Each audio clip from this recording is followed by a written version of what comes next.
Hi everyone, Mrs. Reilly here with another First Chapter Friday. And if you're watching this video on its release date, it is still January, and so we're going to continue with our snowy, cold theme. This book for our First Chapter Friday is actually a twisted tale, meaning it is a fairy tale retelling, and it is Conceal, Don't Feel by Jen Calonita. As you can probably tell from the cover, this is a fractured fairy tale version of the popular Disney movie Frozen.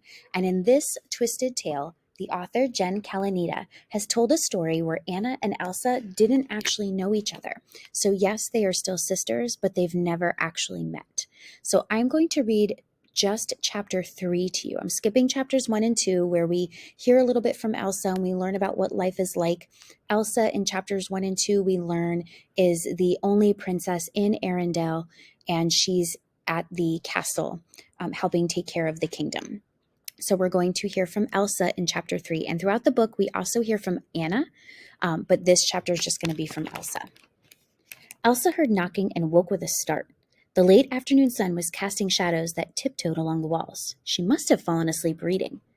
Gerda poked her head into the room. "Oh, Princess Elsa," she said in surprise. "I didn't mean to wake you. I was just coming to get you for supper before I called on your parents."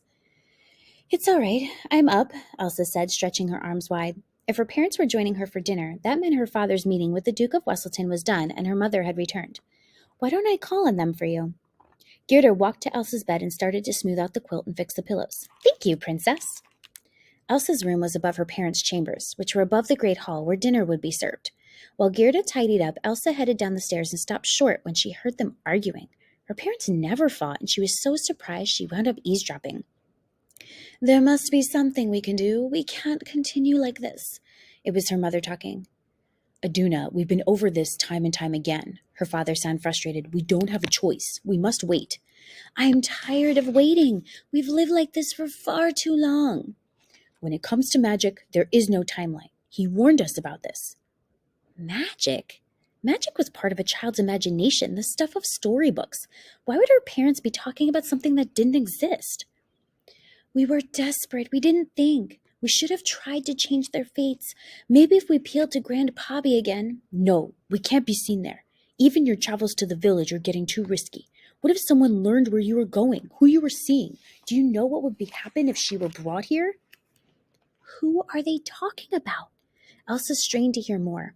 Was this about where Mama disappeared to on her outings? Nothing they were saying made sense.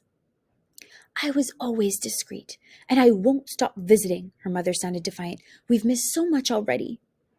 "It is the only way. You and I both know that. The magic will break soon." "It's been over 10 years, and it hasn't waned. It isn't fair to any of us, especially Elsa." She perked up. What did this have to do with her? "Elsa is fine." "She's not fine, Agnar. She is lonely." "Yes," Elsa wanted to cry out. "I am lonely." Her mother knew her innermost thoughts. It almost made her want to cry with relief, but she didn't understand what that had to do with their argument. "We will introduce her to more people. The Duke of Wesselton mentioned a prince he thought she might connect with. We've let her start coming to royal outings. The important thing is she's safe. They both are. Isn't that what we wanted?" "She deserves to know what she's capable of, Agnar." "She will when the time is right. We haven't seen any sign she still can—" "There you are, Princess!" Gerda came up behind her and Elsa jumped. "I was wondering if you had gotten lost. Alina is ready to serve supper. Have you spoken to your parents?" Elsa's cheeks flushed as her parents stepped into the hallway, looking from Elsa to Gerda. Her mother kissed her forehead. "How long have you been standing there?" she asked. "I had just reached your door when Gerda arrived," she lied. Her mother's face relaxed. "I missed you today." She linked arms with Elsa and started walking with her down the hall to the staircase. "I want to hear what you did while I was gone." "Nothing much." It was the truth, yet Elsa knew there was also much she wasn't saying. Her parents talked about banal things on their walk to supper, but Elsa couldn't concentrate. She kept thinking about their argument and what her father had said. Do you know what would happen if she were brought here? Elsa couldn't help wondering, who was she?